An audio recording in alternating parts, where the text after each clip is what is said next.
In July 2010, Pakistan was devastated by heavy monsoon rains, causing severe flooding throughout the country. Over 21 million people have been affected by this disaster.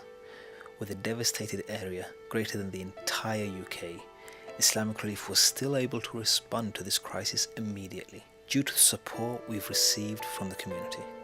2 months since the flooding, I've come out to meet the people of Pakistan, hear their stories, and see the work being done by Islamic Relief. We're here in Nowshera, and it's hard to believe that such a calm river was the cause of so much mayhem and destruction. This river burst its banks, and within what the local residents say, within 5 hours, their houses were completely submerged. All that was left was the rooftops. I'm here at the home of one of the families who were forced to flee the floods. And it's only now that I'm really appreciating how much damage the water has done. Bricks and mortar are all over the place. But the destruction at their homes is so devastating that they've taken the shelter that was supposed to be temporary and set it up where their homes were.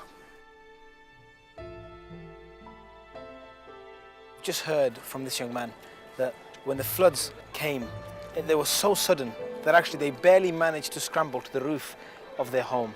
And he was with 14 members of his family, and they were there for 3 days. Nobody could reach them. Nobody could reach them for 3 days. They had no food and no clean water.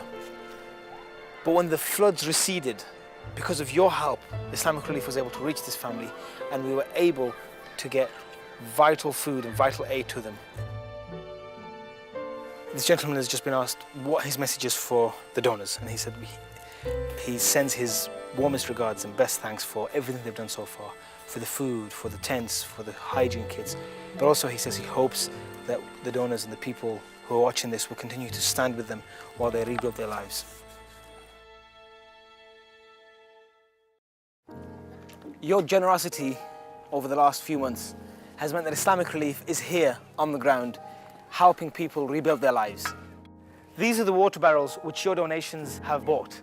235 barrels ready to go out, along with the first batch that has already been sent, ensuring that people get fresh, clean drinking water.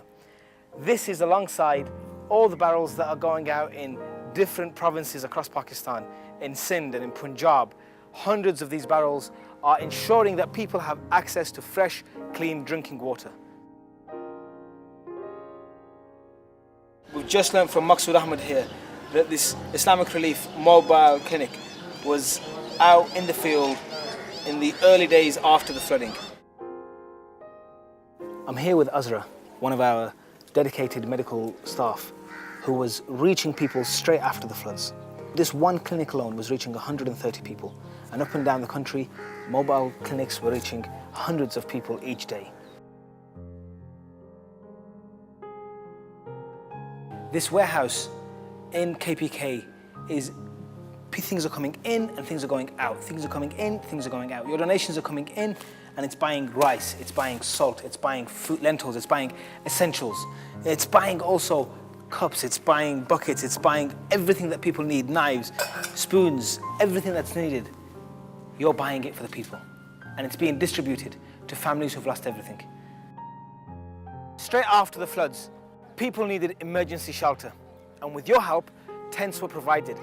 For tens of thousands of people, Islamic Relief was able to provide emergency shelter. These people have now taken those same tents you provided and brought them back to their homes. And we're now, with your help, helping them rebuild their homes. The tools, the expertise, the manpower is all being provided. We've been here in Pakistan for a few days now, looking at the work that you've made possible. The flood devastation was clear. Everybody knows how many people have been affected. But you have made it possible for Islamic Relief to reach out to those people immediately after the floods. But also, with your generosity, we'll be standing with them for the next phase, for the rebuilding phase. Homes are being rebuilt, clinics are being rebuilt. People are being given designs by engineers of the best way to build their new homes to make them as flood-proof as possible. And this is going on not just here, but across Pakistan. teams of volunteers, teams of staff, teams of engineers, teams of health workers are going from place to place, ensuring that the effects of this flood are minimized and that the people can look forward to a brighter future with hearts full of hope and full of energy. And this is what we've seen while we've been here. And this has been possible because of Allah Azza wa Jalla and because of your generosity.